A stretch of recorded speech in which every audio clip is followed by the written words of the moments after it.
Kalau kalian ingin merasakan pengalaman sinematik yang tak terlupakan dari salah satu film blockbuster terbaik tahun ini, silahkan nonton film F1 di IMAX sekarang juga.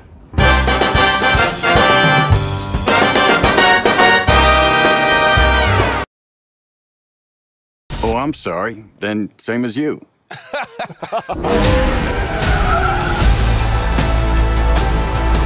Jadi gue nggak mau mengulangi kesalahan yang sama di tahun 2022 di mana gue tidak menyaksikan filmnya Joseph Kosinski di IMAX yang tayang pada waktu itu, yaitu Top Gun Maverick. Dan tahun ini gue akhirnya berhasil menonton film terbarunya yang berjudul F1 di IMAX, yang membuat gue sangat senang sekali gitu. Jadi film F1 ini bercerita tentang perjuangannya si Sonny Hayes, seorang veteran balap yang diperankan oleh Brad Pitt, untuk kembali ke ajang Formula One setelah 30 tahun tidak balapan ya di ajang Formula One karena salah satu kecelakaan di sirkuit pada saat itu. Nah, kembalinya si Sonny Hayes ini jadi pertanyaan gitu bagi dunia dan juga bagi timnya. Apakah dia bisa menjadi pembalap nomor 1 ataukah dia akan gagal gitu.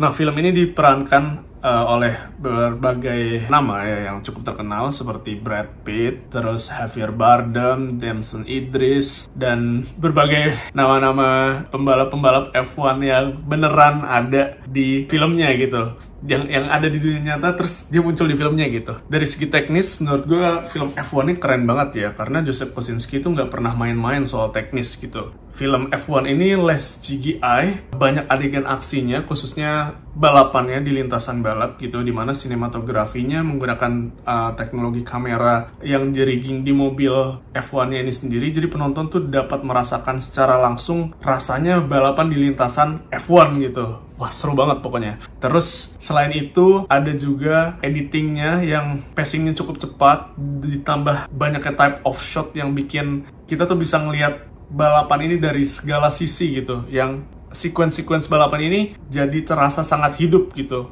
Terus ada lagi yang patut dipuji dari aspek teknisnya adalah musik dan juga sound design yang benar-benar sangat membuat penonton masuk ke filmnya, ikut balapan, ikut bertanding di arena F1 ini, terus bisa merasakan ketegangan ketika adegan salip-penyalip mobil yang ada di film F1 ini gitu.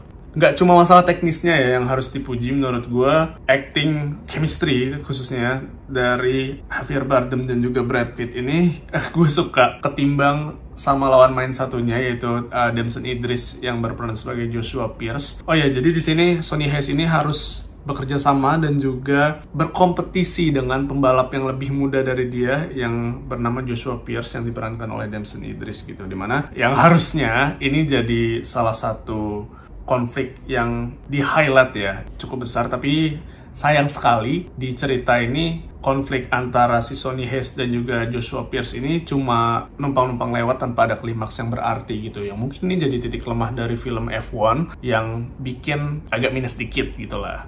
Tapi untuk sisanya menurut gue oke banget ya, dimana musiknya itu yang gue rasakan sangat megah karena di aransemen atau dibuat oleh Hans Zimmer yang kita tidak perlu ragukan lagi. Terus ada lagi beberapa karakter yang mendukung supporting actress Kerry Condon yang bikin film ini nggak cowok banget gitu loh. Maksudnya ada karakter yang bikin balance di antara pria-pria yang muncul di film ini gitu. Dan juga ada lagi yang tadi gue bilang juga kan ada beberapa cameo yang diperankan oleh pembalap-pembalap F1 aslinya gitu. Walaupun gue nggak ngikutin F1 ya, tapi gue tahu nama-namanya tersebut gitu karena beberapa kali pernah terlintas di sosial media gue. Dan juga menurut gue nggak ngikutin F1 langsung di dunia nyata, tapi gue berantisipasi apakah akan sulit mengikuti film balapan untuk orang yang nggak ngerti soal F1 gitu. Tapi ternyata dari segi cerita kayak di 30 menit awal film F1 ini berhasil menjelaskan ke penonton mengenai teknis-teknis di F1 ini dengan singkat, padat, dan cukup jelas yang bikin penonton nggak bingung ya untuk durasi selanjutnya gitu, selama 2,5 jam film berlangsung gitu. Pokoknya film F1 ini cukup memuaskan, dan juga nggak cukup memuaskan sih menurut gue. Film ini sangat memuaskan ya, walaupun dari segi cerita ya agak kendor sedikit gitu. Tapi kalian harus nonton film ini sih di bioskop, karena kapan lagi kalian menyaksikan sebuah pengalaman sinematik yang imersif dan menggugah gitu. Ini film blockbuster keren banget gitu ya. Dimana di belakangan ini terlalu banyak film yang menggunakan CGI, sementara F1 berusaha untuk menghadirkan pengalaman seril mungkin kepada penonton. Oh ya, gue mau memuji juga Brad Pitt sebagai main actor dan juga protagonisnya ya. Kayak di usia senjanya Brad Pitt tetap berkarisma, memberikan banyak nyawa ke film F1 ini gitu. Dan ya kita tahu lah, di Once Upon a Time in Hollywood banyak orang memuja bagaimana bentuk tubuh Brad Pitt di usia 60-annya. Dan di film ini dia lebih gila lagi kalau menurut gue gitu. Nonton film F1 itu salah satu hal yang patut gue syukuri di tahun ini. Setelah sebelumnya gue menonton Mission Impossible juga dengan Tom Cruise, dan ada juga film Sinners karya Ryan Coogler yang wah, ketiga film ini gue tonton di IMAX dan gue sangat bersyukur karena ada 3 film tersebut gitu. Thank you so much. Jadi kalian harus nonton film ini di bioskop, guys. Thank you so much atas telah menonton review ini. Jangan lupa subscribe. Gue akan balik lagi untuk review film-film selanjutnya. Bye-bye.